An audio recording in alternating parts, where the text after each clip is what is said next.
이는 국정의 정상적 운영을 위해서입니다. 저도 그랬듯이 한독수 대통령 권한대행께서도 그렇게 하실 줄로 믿습니다.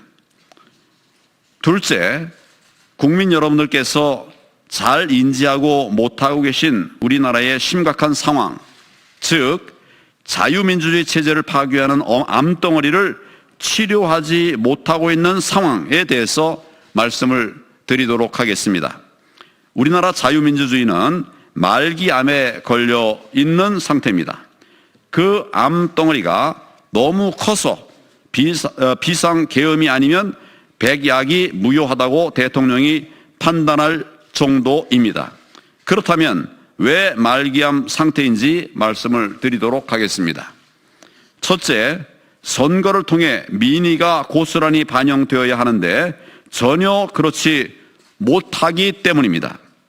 민의가 정확히 반영되어서 제대로 된 투개표로 대통령이 선출되고 국회의원들이 뽑혀야 하는데 그 시스템이 전혀 작동하지 않고 있다는 점이 바로 말기암이라는 것을 말해 주는 것입니다.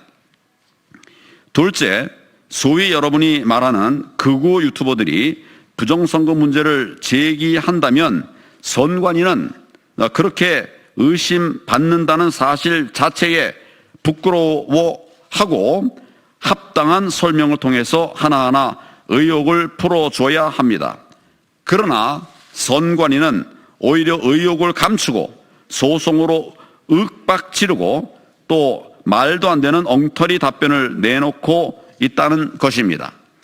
셋째, 사회에 이렇게 큰 암덩어리가 있으면 언론이 항암제 역할을 해서 정상 세포는 살려두고 암세포를 골라서 죽여야 하는데 전혀 그렇지 못한 것입니다.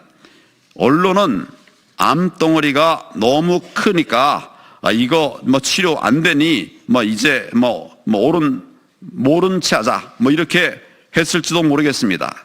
혹은 저거 정말 극우 유튜버들이 늘 떠드는 헛소리 이렇게 치부하는 그런 기사로 가름하고 말았습니다. 언론이 시비를 제대로 가려줘야 하지 않겠습니까? 정상세포는 지켜주고 암세포는 골라서 공격을 해야 하지 않겠습니까?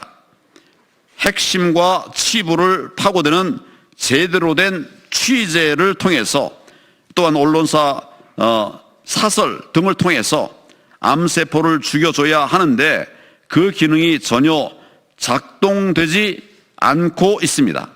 다시 말해 암덩어리가 있는데 치료를 하지 못하고 있는 상태라는 말씀입니다. 저는 당대표 시절에 했던 4.15 총선에서 부정선거 세력의 조작에 의해 선거에서 참패한 이래 지금까지 수년 동안 부정선거 규명과 방지에 목숨을 걸어왔습니다. 왜냐하면 자유민주주의를 파괴하는 이 암덩어리를 제거하지 않으면 대한민국의 미래는 없기 때문입니다. 이미도 치명적인 결과를 가져오고 있지 않습니까? 이는 좌파 우파를 따질 사안도 아닌 것입니다.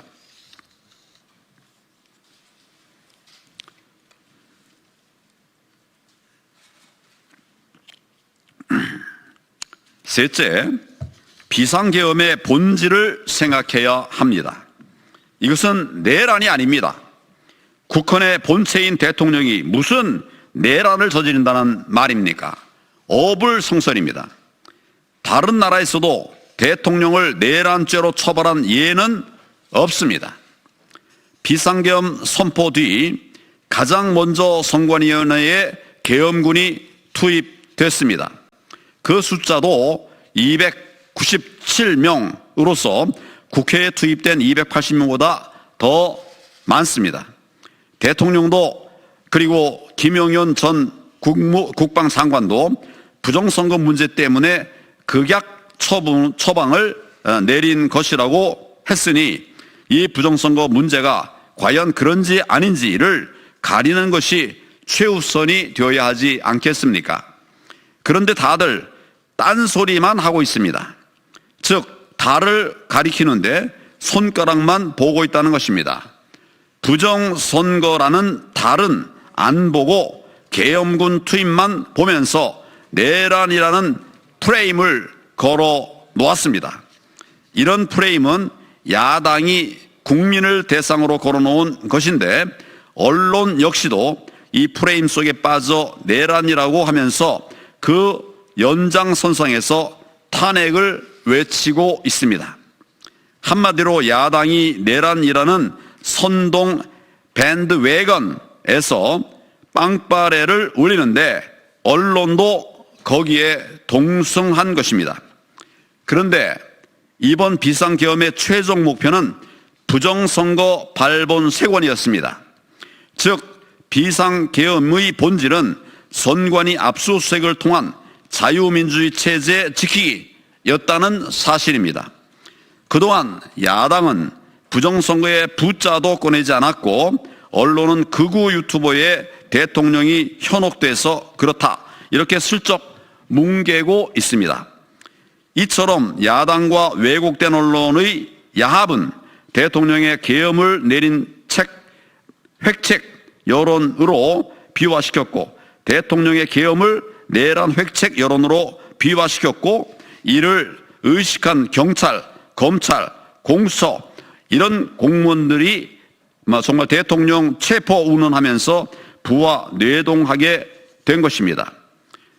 지금 대한민국은 겉은 멀쩡한데 대한민국의 자유민주주의는 말기암에 걸려 있습니다.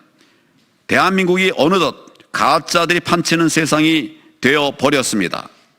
부정선거는 팩트입니다. 부정선거는 저질러졌고 범죄자는 처단해야 합니다. 차고도 넘치는 부정선거 사례 중에서 제가 몇 가지만 예를 들어 보겠습니다. 첫 번째 사례, 2021년에 여당 대통령 예비 후보로 나왔던 제가 당시 TV토론에서 몇 개의 판례를 보여드렸습니다. 4.15 총선 재검표 현장에서 제가 직접 가서 제 눈으로 똑똑히 보았던 빳빳한 신권 다발 뭉치, 빳빳한 신권 다발 뭉치 투표지를 보여드렸습니다. 이것은 부정선거를 확신할 수 있게 해주는 그런 증거 사진이었습니다. 그런데 이것이 문제가 커지자 선관위가 홈페이지를 통해서 답변을 내놓았습니다. 그 답변이 무엇인지 여러분 혹시 아십니까? 선관위는 투표용지로 형상이 복원되는 특수용지를 사용했다고 그랬기 때문이라고 그렇게 버젓이 거짓 답변을 했습니다. 그러나 세상에 그런 종이는 없습니다. 여러분께서는 이 말이 고지 들려지십니까? 전문가들의 증언도 그런 종이는 세상에 없다는 것입니다. 두 번째 사례입니다. 선관위 홈페이지에 들어가 보면 유효표와 무효표의 판정 기준이 나와 있습니다. 그런데 여기에 투표지에 투표관리관 도장 날인 없이 기표된 것도 유효표라고 설명되어 있습니다. 투표지에 투표관리관 도장 날인이 없는데도 그렇게 기표가 돼도 유효하다 이렇게 설명하고 있습니다. 이게 말이 됩니까? 만약 이렇게 되면 얼마든지 가짜 조작이 가능하다는 말이 되는 것입니다. 그러면 얼마든지 가짜 표지를 만들어낼 수 있다는 말입니다. 그것을 막으려고 투표관리관 개인 도장을 찍으라고 법에 명시되어 있는데 말입니다. 왜 이런 말도 안 되는 일이 벌어졌는지 혹시 여러분 아십니까? 그 이유는 현 노태악 선관위원장이 4.15 총선 오산시 재검표 현장에서 내렸던 엉터리 판정 때문입니다. 당시 노태악 현 선관위원장은 어처구니 없게도 투표관리관 도장 날인이 없는 투표지 8장을 유효표로 판정했던 것입니다. 말도 안 되는 짓을 한 것이죠. 세 번째 사례입니다. 사전투표함은 헝겊으로 된 자루형인데 이고 당일 투표함은 플라스틱으로 돼 있는 것을 여러분들 아시리라고 생각합니다. 왜 투표함이 이렇게 다른지 정말 이상하지 않습니까? 사전투표함은 헝겊 자루를 플라스틱 통에 올려놓은 채 투표를 하게 되는데, 투표가 끝난 후에는 플라스틱 통에서 헝겊 자루를 빼서 가져갑니다. 그런데 헝겊 자루형 사전투표함은 보안 스티커도 잘 붙지 않을 뿐만 아니라 헝겊 자루와 투표함 뚜껑 사이로 손이 쑥쑥 들어갑니다. 바꿔 말하면 얼마든지 가짜 투표지를 집어넣을 수 있다는 말입니다. 이런 사실을 아시는 분들은 아마 많지 않으실 것입니다.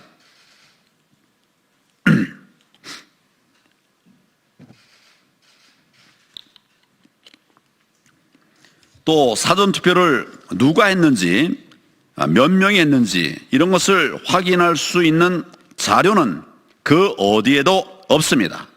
오직 중앙선관위 서버만이 그 답을 알고 있을 뿐입니다. 그런데 선관위는 그 서버의 공개를 철저히 숨기고 있습니다. 사전투표는 이처럼 근본적으로 치명적인 문제를 가지고 있는 것입니다. 부정선거의 원흉이 되고 있는 것입니다. 그래서 제가 그토록 사전투표 하지 말고 당일 투표를 하자고 외쳤던 것입니다. 넷째, 이제 한 달 후에 시작될 미국 트럼프 대통령 2기에 대한 대비 차원에서도 부정선거의 문제는 반드시 정리되어야만 합니다. 트럼프 대통령은 후보 시절부터 줄기차게 부정선거 세력 척결을 공언해 왔습니다. 트럼프 대통령 취임 후 한미 간 신뢰의 바탕 위에 한미 동맹을 돈독히 하기 위해서라도 우리나라의 부정선거 세력을 척결하는 것이 필수적입니다. 지금 미국을 비롯한 세계 각국 정치계에서는 최근 수년간 적지 않은 나라에서 발생한 부정선거의 배후 세력으로 중국을 지목하고 있습니다. 또한 한국산 전자개표기를 지목하고 있습니다. 그러므로 우리나라 역시 이제는 부정선거 문제를 국내 문제로만 볼 것이 아니라 국제적 판도를 바라보는 넓은 시야를 가지고 이 문제를 바라보면서 해결해야만 합니다. 우리나라의 부정선거 세력을 뿌리 뽑지 않고서는 탈취당한 국민의 주권을 국민에게 되돌려드리지 않고서는 결코 대한민국의 정의를 세울 수 없습니다. 자유민주주의를 지킬 수가 없다는 말씀입니다. 지금 우리나라는 그런 비상 상태입니다. 다섯째, 이제 누가 국헌을 문란케 했는지를 따져봐야 합니다. 선거를 조작해서 이 나라의 진정한 권력자인 국민을 속이고 또 국민의 신성한 주권을 탈취한 부정선거 세력들, 가짜 국회의원들을 국회에 들여보내 가짜 거대 야당을 만들어서 정부 인사에 대한 막무가내식 탄핵을 일삼고 또 국정을 중단시키기 위해서 온갖 강짜를 부려온 부정선거 세력들, 그들이 국헌을 문란케 한 세력인지 또 아니면 부정선거 세력이 대한민국 자유민주주의 시스템을 붕괴시키는 것을 저지하기 위해서 또한 법원조차도 선관위를 일방적으로 편드는 행태를 보이기 때문에 선관위의 서버를 압수수색하기 위한 유일한 방법이 비상계엄이라고 판단하고 대통령의 헌법상 권리인 비상계엄을 선포했던 윤석열 대통령인지 누군지 여러분들은 이제 판단하셔야 합니다. 많은 국민들이 심지어 국민의힘 의원 중에서도 아직 오해하는 분들이 있습니다. 국회가 국민을 대표한다고, 또 국회의원은 국민에 의해 선출된 권력이라고. 그렇다면 얼마나 좋겠습니까? 그러나 그렇지 않습니다. 아닙니다. 부정선거로 국민의 주권을 찬탈한 세력들이 지금 국회를 장악하고 있습니다.